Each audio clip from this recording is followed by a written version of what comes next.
지난 주일에는 이제 부활 주일이었고 그 전주는 또 종료주일 고난 주간을 맞이하면서 우리들이 느헤미야 말씀을 한 2주 동안 보지 않았습니다. 이제 다시 또 우리가 3주 전에 보았던 느헤미야 말씀으로 다시 돌아가도록 하겠습니다. 자, 우리가 3주 전에 무슨 말씀까지 우리가 함께 나누었는가 하면은 이제 예루살렘 성전이 무너졌다는 소리를 페르시아에 있는 술 맡던 관은 느헤미야가 그 얘기를 듣고 이제 3차 귀환을 하게 됩니다. 그래서 귀환해서 이곳에 와서 52일 만에 성벽을 다시 세웁니다. 성벽을 세워야 예루살렘 성전이 보호되는 것 아닙니까? 그래서 성벽을 52일 만에 세웠습니다.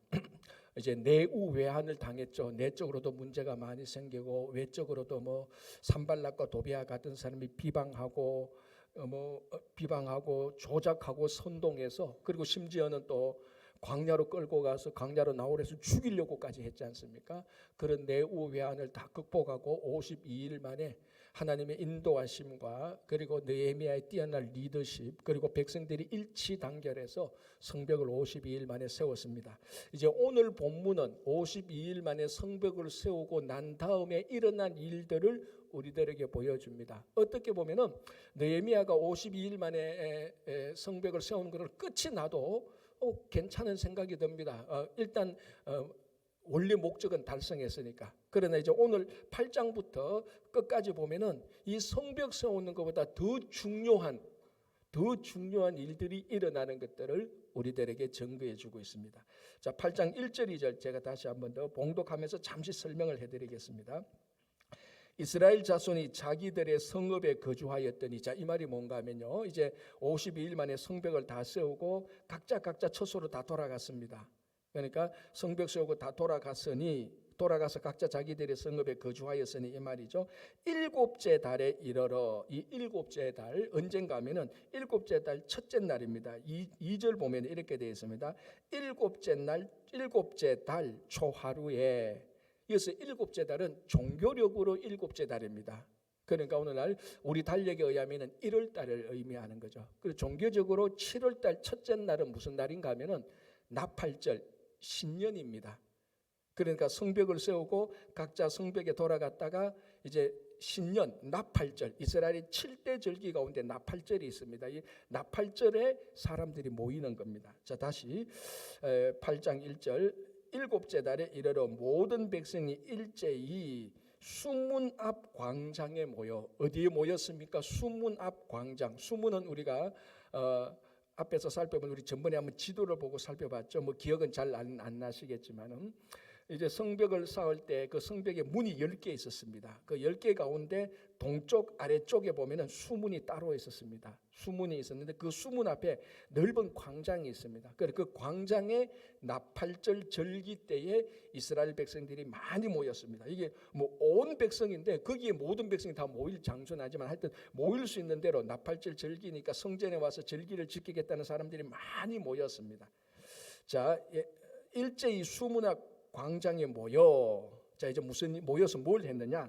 학사 에스라에게 여호와께서 이스라엘에게 명령하신 모세의 율법책을 가져오기를 청하며, 아마 나팔절 준비위원회에서 먼저 학사 에스라에게 찾아가서 얘기를 했을 겁니다. 이번 나팔절 수문학 광장에 사람들이 모였을 때 그때 에스라님께서 오셔서 모세를 통해서 우리에게 전 그 율법을 말씀해 주십시오라고 준비위원회에서 미리 요청했죠. 그래서 나팔절에 와서 지금 에스라가 온 겁니다. 율법을 가지고.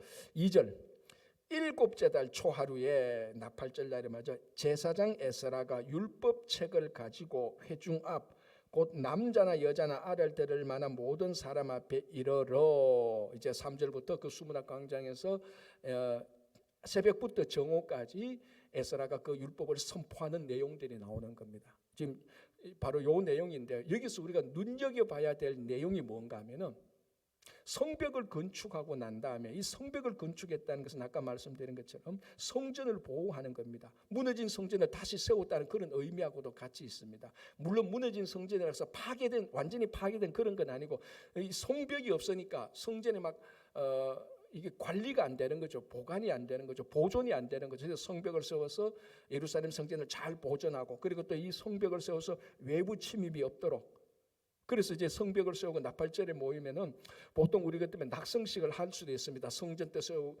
그 성전도 회복되고 성벽도 세웠으니까. 자, 보통 이럴 때 같으면은 무슨 행사를 하는가 하면은 이 성벽을 세우고 성전에 들어가서 또는 성전에 그 사람들이 모여서 제사를 드리게 되는 겁니다. 번제, 뭐 소제, 속제제, 화목제, 속건제, 거기에 합당한 아마 속건제는 하지만 번제, 소제, 속제제, 화목제까지는 제사를 드릴 겁니다.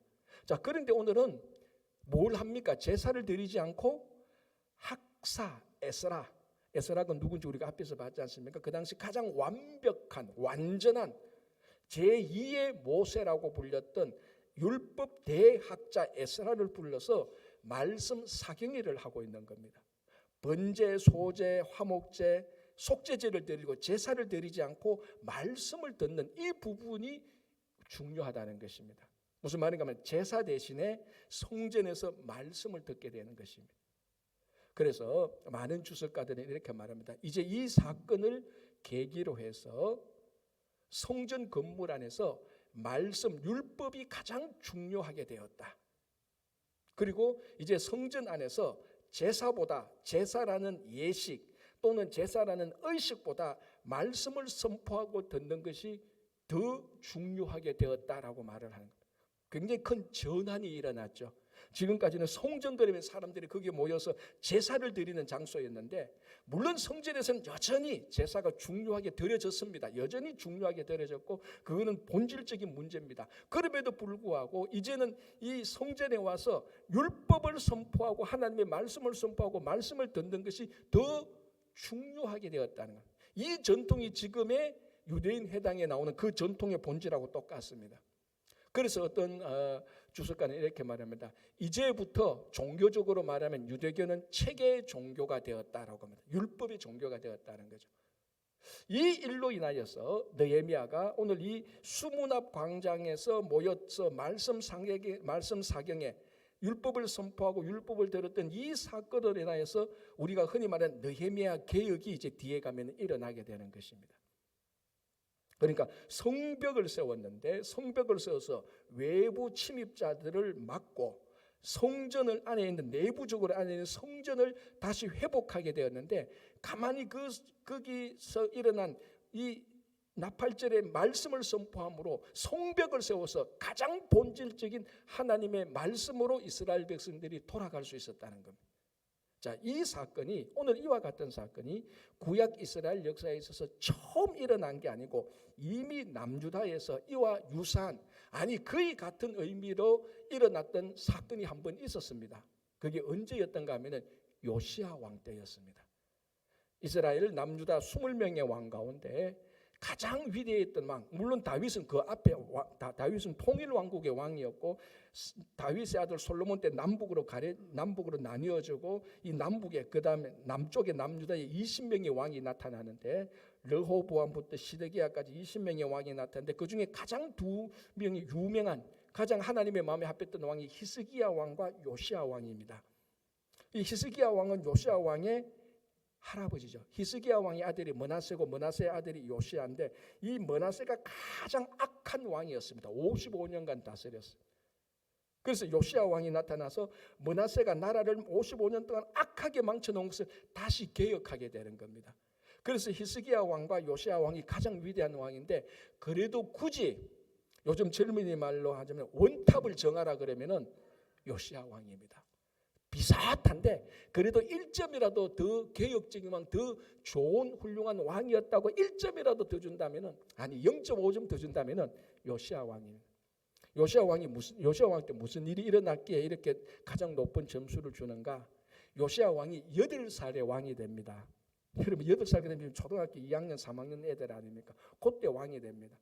뭐 정치를 할 수 없죠. 나라를 다스릴 수 없다가 왕이 되어서 어쨌거나 계속해서 생존하다가 왕이 된 지 18년째, 그러니까 그의 나이 26살 때 성전을 수리합니다. 왜냐하면 므낫세 55년 통치 동안에 성전 뭐 이런 거 다 거의 폐허 상태가 다 되어 있거든.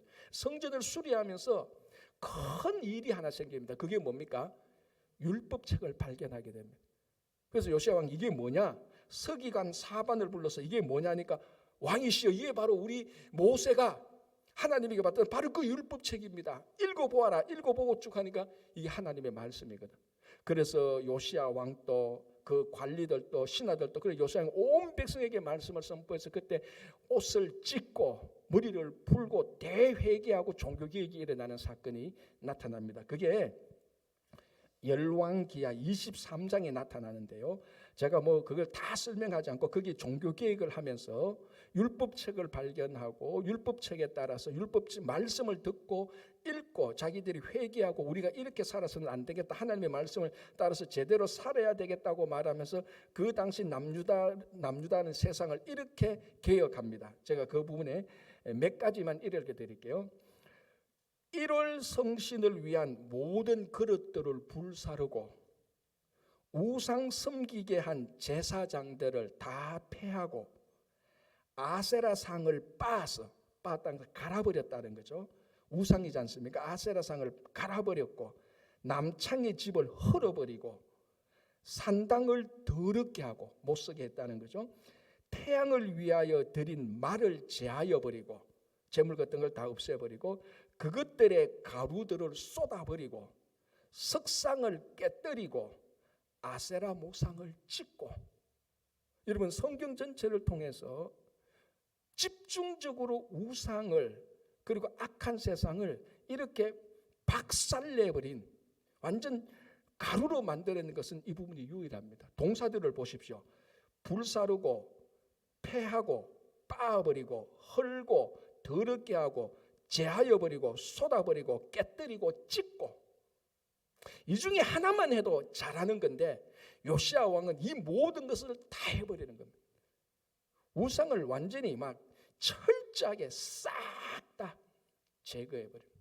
그래서 요시야 왕이 최고의 개혁을 한, 그래서 남유다가 망할 뻔했는데 그 망하는 것을 좀 더 연기시켰던 왕이 요시야 왕입니다. 물론 요시야 왕의 아들들이 또 다시 하나님 앞에 바로 서지 못해서 망하지만 그 망하는 것을 연기시킨 왕이 요시야 왕이고 그 중요한 것이 바로 이 개혁입니다. 이 개혁이 어떻게 가능했느냐? 말씀을 발견했기 때문에 그렇습니다. 그 말씀의 능력으로서 요시야 왕이 그 나라를 철저하게 개혁했는데 이 철저한 개혁 선상에 오늘 본문의 느헤미야가 제2의 모세인 에스라 학사를 데리고 와서 그 말씀을 읽어주십시오. 우리가 그 말씀대로 우리가 다시 살아가겠습니다라고 해서 바로 일어났던 일이 오늘 본문입니다. 여러분, 우리 성도들이 하나님의 형상을 담은 우리 성도들의 한 사람 한 사람의 궁극적인 목적은요, 착하게 사는 게 아닙니다. 여러분 오해하지 마십시오. 우리 성도들이 말씀대로 살면 당연히 착하게 사는데 우리 하나님의 형상을 담고 예수 그리스도를 구주로 고백하고 하나님을 믿는 우리들의 한 사람 한 사람의 궁극적인 목적은 착하게 살고 바른 생활을 하는 게 우리 삶의 목적이 아닙니다. 여러분 주변에 한번 보십시오. 예수 안 믿는 사람도 바른 생활 잘하는 사람 많습니다. 그죠? 심지어는 우상을 섬기는 사람도 착한 사람이 있어요. 심지어는. 그러니까 착하게 살고 도덕적으로 사는 것이 반드시 그게 좋은 일이지만은 한 사람의 성도가 예수를 믿는 하나님을 믿는 우리들이 살아가야 되는 삶의 목적은 착하고 바르게 사는 것이 아니고 우리는 우리 안에 있는 하나님의 형상을 회복하는 게 목적입니다. 그래서 하나님의 말씀을 들어서 하나님의 말씀이 우리 안에 와서 우리 안에는 우상을 다 깨뜨려보고 우리 안에 들어와 있는 세상을 무너뜨리고 하나님의 자녀로 살아가는 것이 우리의 목적입니다. 이렇게 하나님의 자녀로 살면 당연하게 착하게 살 수밖에 없죠.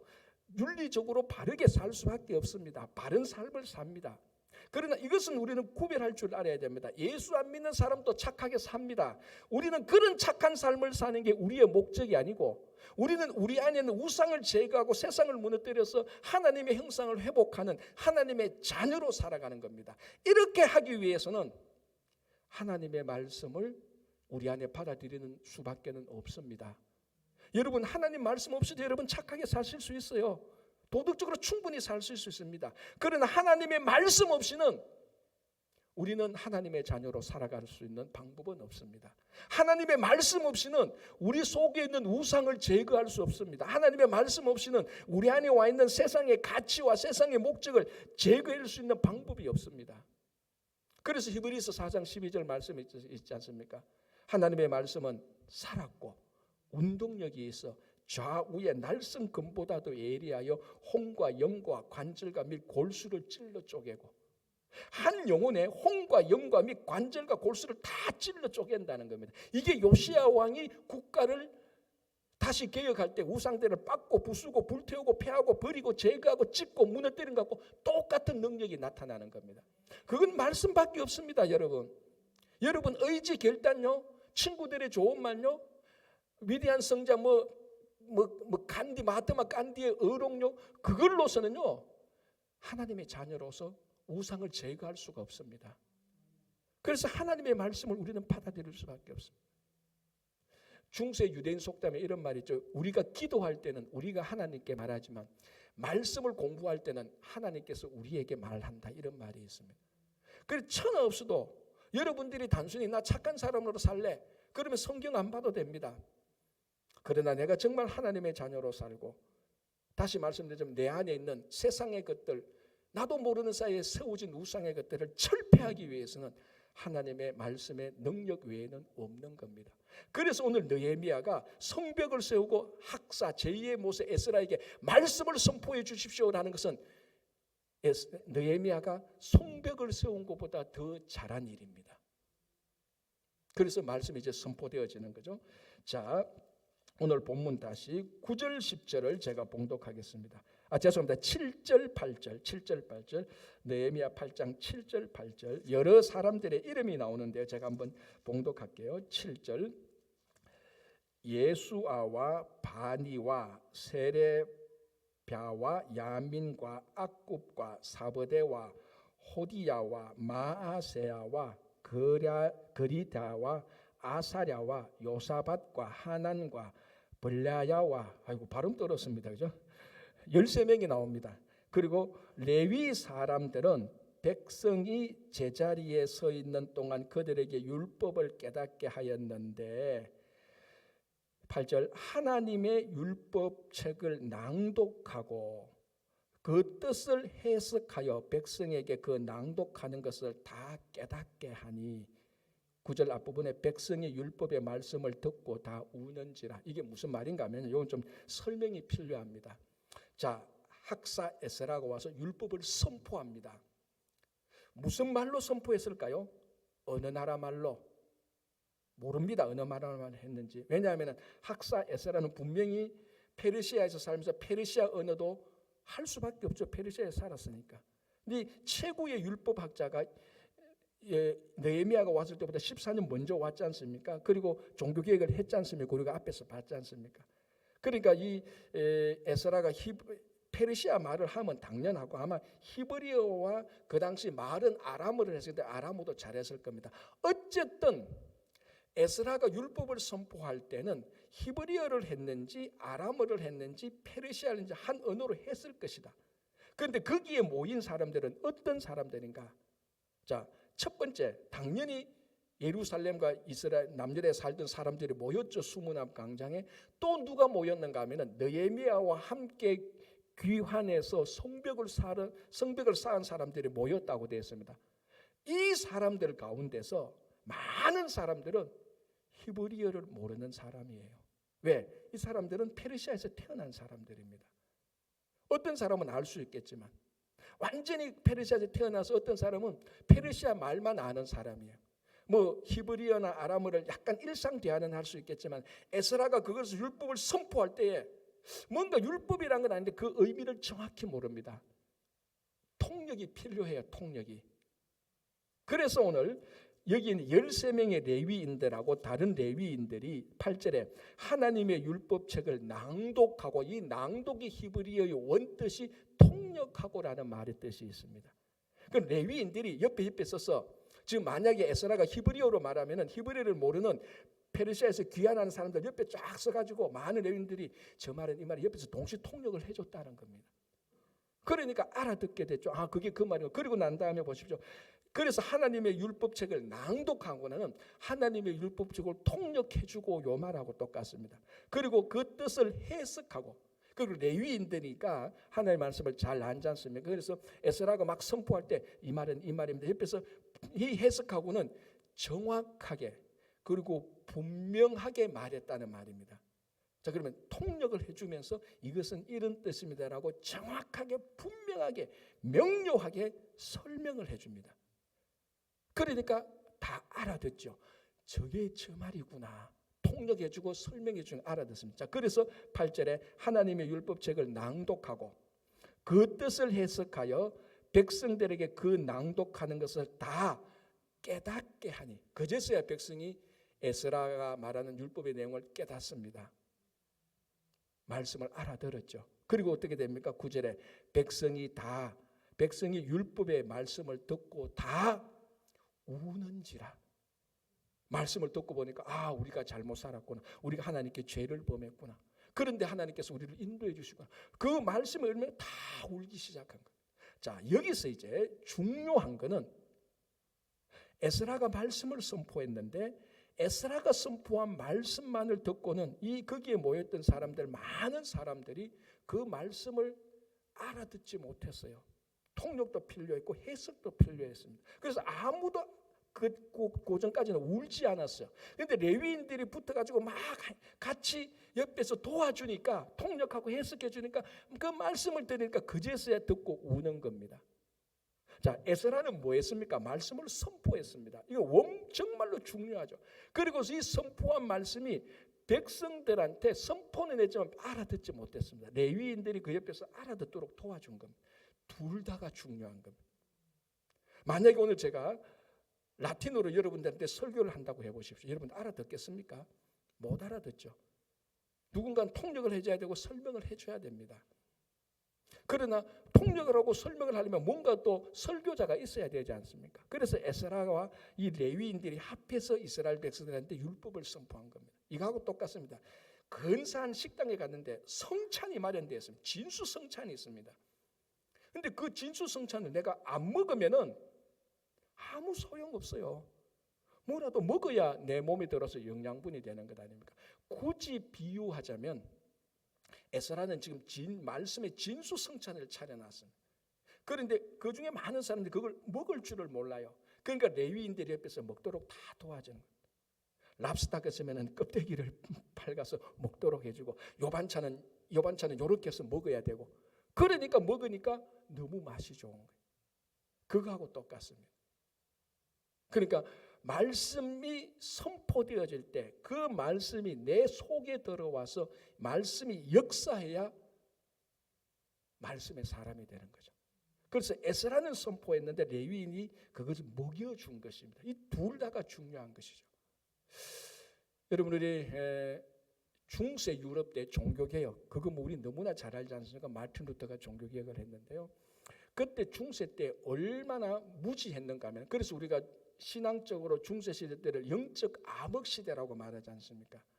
예를 들면 독일의 경우, 중세 독일은 종교개혁이 일어났고, 여러분 그 당시에는 태어나면 다 자동적으로 크리스찬이에요. 자동적으로. 국가가 다 기독교 국가니까, 중세 유럽은 그죠? 그래서 뭐 자동적으로 주일 되면 미사를 드리고 다 그렇게 하는 거예요. 그럼에도 불구하고 그 시대는 영적으로 암흑시대였던 자료들이 있습니다. 예를 들자면 독일의 어떤 마을에 가서 십계명을 물으면 십계명을 아는 사람이 단 한 명도 없는 그런 마을이 허다했다는 겁니다. 아니, 어떤 기독교 국가에서 십계명에 대해서 눈꼽만큼도 모르는 사람 한 번도 들어본 적이 없대요. 무지한 거죠. 재밌는 것은 또 영국의 어떤 마을에 목동에 가서 물어봅니다. 성부, 성자, 성령을 아느냐 하니까 목동이 말하기를 성부, 성자는 안돼. 왜? 내가 지금 양치고 있는데 이 양치는 주인이 성부, 성자래. 그런데 성령은 모른대. 왜 하니까 우리 마을에 그런 이름을 가진 사람이 없대. 이게 얼마나 무식한 소리입니까? 더 웃기는 거죠. 더 자료는 어떤가 하면은 60대 남성이 임종하기 직전이었습니다. 이 사람은 태어나서 지금까지 60살 동안 사는 동안에 이 계산을 해보니까 3,000번 미사를 참가해요. 그때는 예배를 미사라 그랬지 않습니까? 그죠? 뭐 예배하고 같은 의미예요. 이 사람이 60살 될 때까지 3,000번 주일날도 가고 평소에도 가고 뭐 이렇게 하면 3,000번 미사를 참여하고 이제 죽게 되는 겁니다. 그러니까 사제가 가서 이제 임종 예배를 드리지 않습니까? 임종 예배를 드리면서 물어봅니다. 우리말로 하면 집사님 또는 뭐 장로님 이렇게 물었겠죠. 하나님이 누구십니까? 이제 마지막에 임종하고 신앙 고백하게 하려고 하나님이 누구십니까? 물으니까 이 사람이 하는 말이 하나님요 아주 착한 노인이죠 라고 대답을 했다. 그러니까 좀 이상해서 그럼 예수님은 누굽니까? 하니까 예수님 전도 유망한 청년이죠 라고 얘기를 했다. 영혼을 압니까? 하니까 영혼 내 몸속에 있는 가장 중요한 뼈 아닙니까? 이렇게 대답을 했다는 거예요. 지금 천국에 갈 자신 있습니까? 라고 말하니까 하는 말이 내가 그래도 착하게 살았으니까 죽으면 푸른 초장에서 오래 살겠죠. 그렇게 대답을 했다는 거예요. 이게 여러분 3,000번 미사를 드린 사람의 대답입니다. 얼마나 무식합니까? 전혀 모르는 겁니다. 그러니까 종교개혁이 일어나기 전에 교황청에서 면죄부를 막 팔아가면서 이거 사면은 너희들이 영혼이 구원받고 너희 조상들이 연옥에 있는데 면죄부를 사고 동전이 떨어지면 땡그랑 소리와 함께 연옥에 있는 당신들의 조상이 다 천국 간다. 그래도 그거 믿고 다 면죄부 살라고 했던 거예요. 왜 이렇게 무식했습니까? 이유는 딱 하나입니다. 하나님의 말씀이 전달되지 못했기 때문에. 자 보십시오. 그 당시에 하나님의 말씀 성경이 있었습니다. 중세 때는 있었죠. 물론 오늘날 우리가 가지고 있는 성경만큼은 허다하지 않습니다. 각 집마다 성경이 있었던 건 아닙니다. 그러나 매번 미사 때마다 미사를 드리는 사제들이 오늘날 우리처럼 설교를 했습니다. 우리처럼 뭐 성경 공부하고 소그룹하고 이 정도까지는 아니지만 설교를 3,000번 했던 사람이 예수가 전도 유망한 청년이라고 알고 있을 정도니 그럼 도대체 설교 시간에 미사 때 설교를 뭘 들었냐는 거죠. 왜 이런 일이 생겼죠? 중요한 이유 중에 하나가 그 당시 미사는 라틴어로 드렸기 때문에 그렇습니다. 그러니까 일반 백성들은 라틴어를 못 알아들어요. 근데 지금 생각하면 얼마나 그게 우스운 얘기인지 모르겠는데 라틴어를 못 알아듣는데도 라틴어로 미사를 드리는 겁니다. 설교도 라틴어로 하는 거예요. 그러니까 독일어밖에 모르는 영어밖에 모르는 사람들이 라틴어를 못 알아듣습니다. 그래도 꾸역꾸역 참았는 거예요. 왜 이런 무식한 일이 일어나는가? 왜 이런 영적 무지와 암흑의 시대가 됐는가? 결국 가만히 보면은 하나님의 말씀이 각자의 삶 속에 안 들어간 겁니다. 못 들어간 겁니다. 그런데 마틴 루터, 종교계의 마틴 루터는 그 라틴어를 다 알죠. 대학자니까. 그래서 마틴 루터가 라틴어로 보고 성경을 볼 때 로마서 1장 17절을 보고 오직 의인은 믿음으로 말미암았는데 그 말씀에 근거해서 종교개혁을 시작하지 않습니까? 그래서 우여곡절 끝에 결국 종교개혁은 승리합니다. 그래서 그 당시 중세 그 교회사를 보면 종교개혁의 성공의 원인 몇 가지가 있는데 그 중에 제일 중요한 것 중에 하나가 왜 이렇게 그 앞에 14세기 때도 종교개혁을 했던 사람인데 다 실패했어요. 그래서 마틴 루터가 종교개혁을 하므로 이게 성공해서 칼빈, 저빙글 이쪽으로 쫙 번지게 되는 겁니다. 왜 성공했냐? 중요한 이유가 뭐냐면 마틴 루터가 라틴어 성경을 독일어로 번역을 해요. 그러니까 대학자죠. 라틴어를 독일어로 번역했는데 마침 그때에 구텐베르크의 인쇄술이 발달해서 막 인쇄술 발달과 함께 독일어 성경이 백성들한테 막 번집니다. 백성들이 성경을 그제서야 읽어보는 거예요. 그제서 성경을 읽어보니까 로마 교황이 잘못됐네. 교황청이 잘못됐네. 면죄부 성경에 보니까 면죄부 그런 게 없네. 그래서 종교개혁이 성공하게 된 중요한 이유입니다.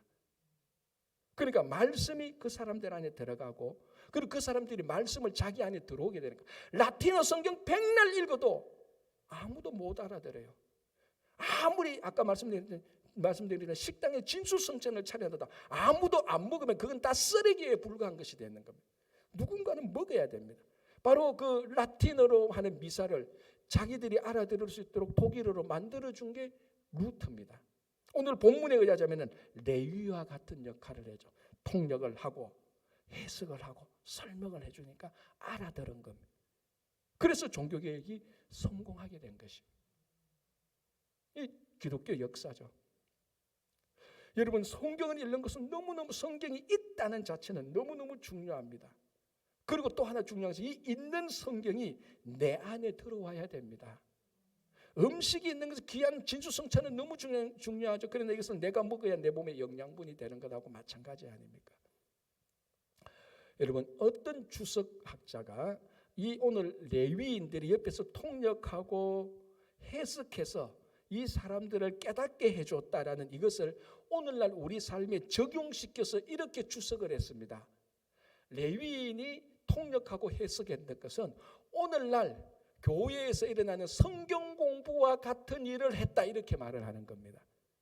굉장히 중요한 인사이트가 있죠. 성경 공부를 했다. 옛날에 우리 주일학교 선생님이 몇 사람 불러가지고 그걸 가르쳐주고 애들하고 같이 얘기하고 질문하는 거 듣고 얘기하고 오늘날 우리가 흔히 말하는 소그룹 모임하고 똑같은 것입니다.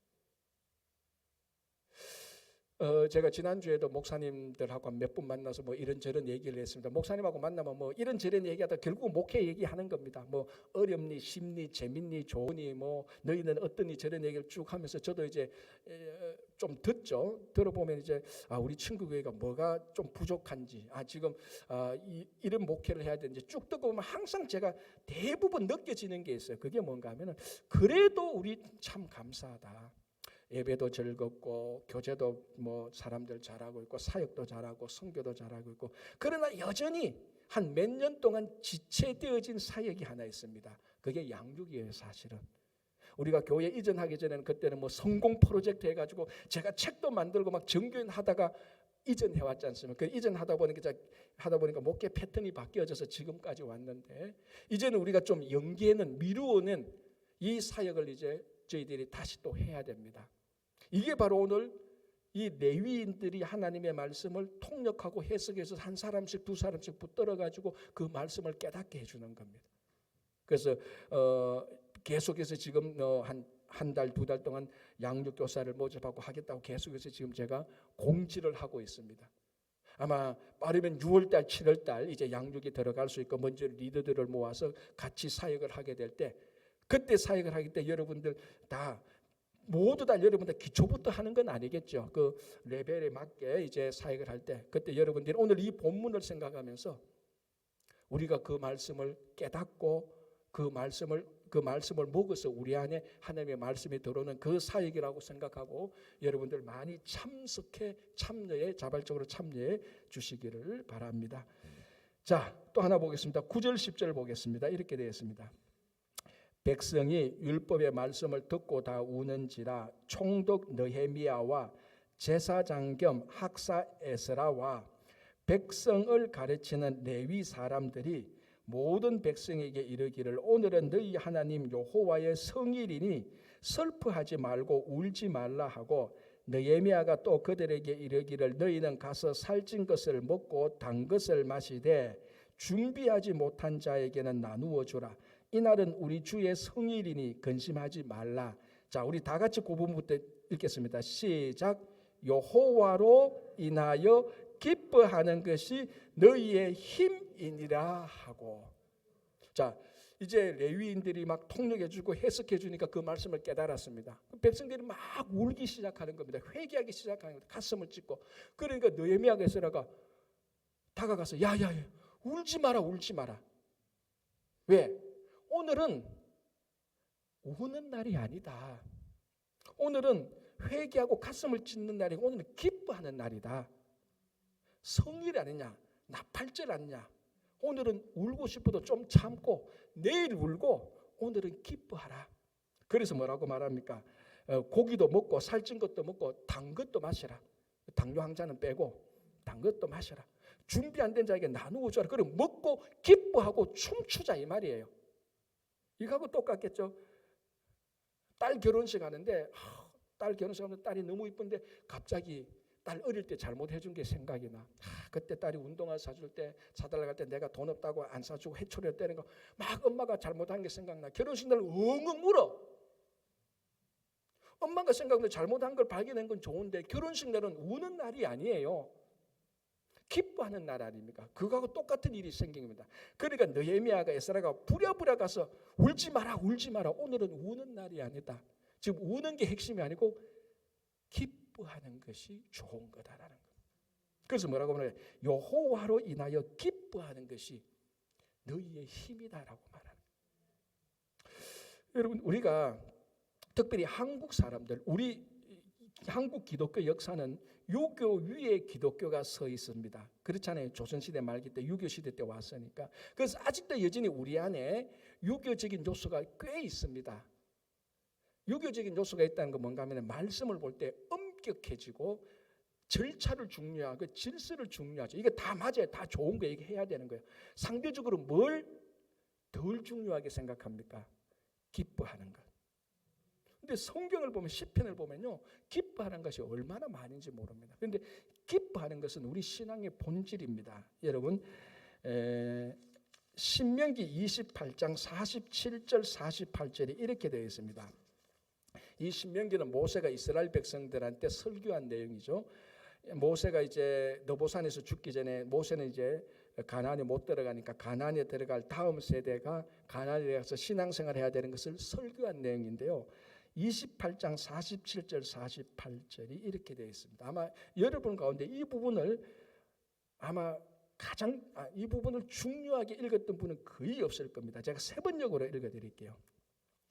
모든 것이 넉넉한데도 당신들이 기쁘고 즐거운 마음으로 주 하나님을 섬기지 않기 때문에, 무슨 말입니까? 너희들 풍성한데, 가나안에 들어가면 풍성하게 살 것이라는 겁니다. 젖과 꿀이 흐르는 데는 풍성하게 사는데도 기쁘고 즐거운 마음으로 하나님을 섬기지 않기 때문에, 오늘 본문으로 하는 너희들이 모든 것이 다 좋은데도 하나님을 기뻐하지 않기 때문에, 요 말입니다. 자, 그 다음에 뭐가 나오는가 하면요, 하나님을 기뻐하지 않기 때문에 당신들은 굶주리고 목마르고 헐벗고 모든 것이 부족하게 될 것이며, 그것뿐만 아니라 주님께서 보내신 원수들을 당신들이 섬기게 될 것입니다.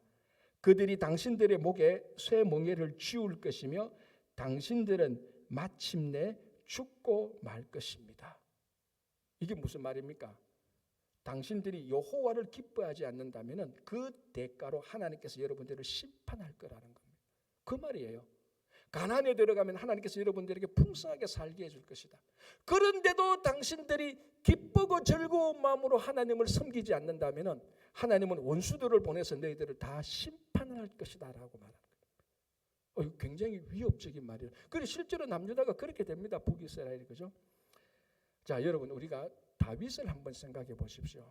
다윗이 왕이 되어서 언약궤를 가지고 옵니다. 근데 베레스 우사 사건으로 해서 언약궤가 멈추고 우여곡절을 겪습니다. 우여곡절을 겪지만 결국은 다윗 성에 언약궤가 들어옵니다. 다윗이 어떻게 했죠? 너무너무 기뻐서 속옷 같은 거 말고 나가서 그냥 덩실덩실 춤을 췄습니다. 왕이. 그때 막 축제를 열었죠, 다윗이. 하나님, 왜? 언약궤가 들어온다는 것은 하나님이 우리와 함께 한다는 상징이잖아요. 언약궤 하나님께서 함께 하시다고 약속하시거든요. 거기서 다윗은 미칠 것처럼 좋았습니다. 그러니까 체면이고 뭐고 없이 그냥 속옷 같은 거, 그 에봇 옷 입고 그냥 나와서 춤췄습니다. 딱 한 사람이 그걸 업신여겼죠. 알잖아요. 누굽니까? 사울의 딸 미갈이면서 다윗의 아내. 거기서 창문을 통해서 보면서 마음속으로 무시했습니다. 업신여겼습니다. 그래서 그날 밤에 호출했습니다. 여보, 할 말 있어. 당신 오늘 그게 뭐요? 왕이 체면도 없이 말이지, 언약궤 들어왔다고 백성들 앞에서, 백성들이 다 있는 앞에서 말이지, 채통을 지키지 않고 체면도 지키지 않고 속옷을 입고 춤을 추어, 그게 될 말이요?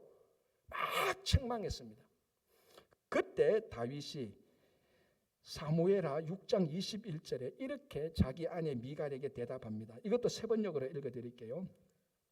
다윗이 미갈에게 대답하였다. 그러소, 내가 주님 앞에서 그렇게 춤을 추었소. 주님께서는 그대의 아버지와 그의 온 집안이 있는데도 그들을 마다하시고 나를 뽑으셔서 주님의 백성 이스라엘을 다스리도록 통치자로 세워주셔서, 그러니 나는 주님을 찬양할 수밖에 없어. 이제부터 중요합니다. 나는 언제나 주님 앞에서 기뻐하고 뛰놀 것이요라고 말합니다. 미갈은 전혀 그 말을 못 알아듣습니다. 하나님 앞에서 기뻐하고 뛰놀 것이라는 다윗의 이 신앙 고백을 미갈은 알아들을 수가 없습니다. 마치 유교 위에 세워진 기독교의 엄격한 크리스찬처럼 하나님을 기뻐하는 것을 알아듣지 못합니다. 아니, 우리가 그냥 교회 가서 예배 드리고 오면, 그래서 교회에서 인상 팍 쓰고, 손 들고 찬양하면 채통 없이 예배 시간에 말이죠. 손 들고 찬양한다. 거룩한 예배를. 이런 경향들 다 그런 건 아니에요. 그게 미갈의 심령이에요. 다윗은 말합니다. 나는 언제나 기뻐하고 뛰놀 것이다. 하나님 앞에서. 그 기뻐하는 것을 미갈은 잃어버렸는데 다윗은 그것을 회복하는 겁니다. 자, 그래서 하나님 앞에서 기뻐하는 다윗을 업신여긴 미갈을 하나님께서 어떻게 합니까? 적시로 넌 앞으로 평생 자녀를 갖지 못할 것이라고 저주해 버렸어. 자, 신명기 28장을 봤습니다. 하나님을 기쁘게 섬기지 않는 사람은 망하게 될 것이라고 심판하죠. 미갈은 심판을 받았어요. 기뻐하는 다윗을 업신여기다가. 위협이 되죠. 협박이 되죠, 여러분. 위협이 되고 협박이 되면 받으셔도 괜찮아요. 그러나 본질은 이 사건이 여러분들을 위협하고 협박하려는 게 본질이 아닙니다. 본질은 뭔가 하면요, 미갈은 즉각 심판받고 징계받았고 이스라엘 국가 공동체가 하나님을 기뻐하지 않는다면 망하게 될 것이라는 하나님의 저주와 심판이 있다는 것은 이게 가벼운 심판이 아닙니다. 가장 무서운 심판과 징계가 있다는 것은 이 사실이 하나님께서 보실 때는 본질이기 때문에 그런 거예요. 본질이기 때문에. 자, 여러분 예수 믿는 것은 본질이죠. 여러분 주일날 주일 성수하는 거 본질입니다. 하나님을 기뻐하는 것도 신앙의 본질이에요. 우리 예수 믿는 사람이 이 부분에 한국 사람이 많이 약해졌지 않습니까? 오늘 느헤미야가 말합니다. 오늘은 우는 날이 아니야. 오늘은 기뻐하는 날이야. 그것이 여러분들의 힘입니다라고 말한 겁니다. 오늘날 우리들에게 우리가 여러분 세상을 기뻐하는 것 아니지 않습니까? 우리가 진짜 하나님을 기뻐하면 세상의 기쁨과 세상의 성공과 출세가 부럽지 않아요. 나는 이게 좋은데. 여러분 우리가 영적 전쟁을 하게 됩니다. 예수 믿는 순간부터 영적 전쟁을 하는데 영적 전쟁의 상대자는 사탄입니다. 여러분 사탄은 우리보다 성경 말씀을 더 잘 알아요. 그렇죠? 사탄은 다 아니까. 그리고 사탄은 때때로 초자연적인 기적과 같은 일도 만들어내요. 모세가 출애굽할 때 애굽왕 바로 앞에 섰을 때 그 마술사들이 하는 거 보십시오. 흉내를 낸단 말이죠. 우리 인간의 힘으로 사탄을 싸워서 이길 수는 없어요. 모든 능력과 지식과 모든 면에서 사탄은 더 뛰어납니다. 어떻게 영적 전쟁에서 이길 수 있을까요? 사탄이 없는 무기를 써야 돼요. 그게 뭡니까? 여호와를 기뻐하는 것 아닙니까? 사탄은 다른 무기는 다 가질 수 있어도 여호와를 기뻐하지 않기 때문에 사탄은 여호와를 기뻐하는 그 힘을 가질 수가 없어요. 그러나 우리는 무식해도 못 배워도 신분이 없어도 가난해도 성공하지 못해도 우리는 여호와를 기뻐할 줄 압니다. 여호와를 기뻐하는 이 힘으로 사탄과 싸워서 이길 수 있는 겁니다. 사탄은 이 무기가 없어요. 이거는 성도만 가지고 있는 하나님의 자녀만 가지고 있는 비밀 무기입니다. 우리 필살기라고 말하죠. 이것으로 사탄을 이기는 겁니다. 총과 칼로 아이고 여러분 성경 지식으로 사탄을 못 이겨 훨씬보다 뛰어납니다. 그러나 사탄이 없는 사탄의 가장 약점인 비밀 무기 여호와를 기뻐하는 것. 그것으로 우리는 사탄과의 영적 싸움에서 넉넉히 이기고 남는 것이죠. 넉넉히 이기고 남는. 오늘 우리가 이제 부활절 첫째 주일입니다. 부활이 지나간 첫째 주일입니다. 부활하신 예수를 만난 우리들. 여러분 우리 안에 하나님을 기뻐하는 이게 있다면요. 이게 우리가 어떤 환경에서도 살아갈 수 있고 생존할 수 있고 견뎌낼 수 있는 힘이 되는 겁니다. 반석이 되는 것이죠. 그걸 또 우리가 말씀에서 찾는 것 아닙니까?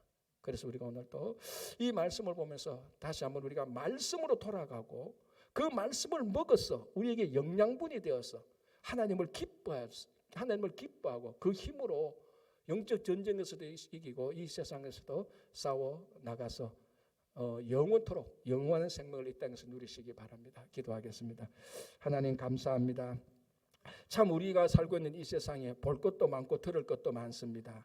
시간은 부족하고 할 일은 많지만은 그럼에도 불구하고 우리는 계속해서 주님의 말씀으로 돌아가서 말씀을 우리 안에 묻고 말씀대로 살아갈 수 있도록 도와주시옵소서. 주님, 우리가 살아가는 동안에 세상이 아닌 하나님을 기뻐하는 것이 우리의 힘이 되고 우리의 능력이 되게 하여 주시옵소서. 예수님 이름으로 기도합니다. 아멘.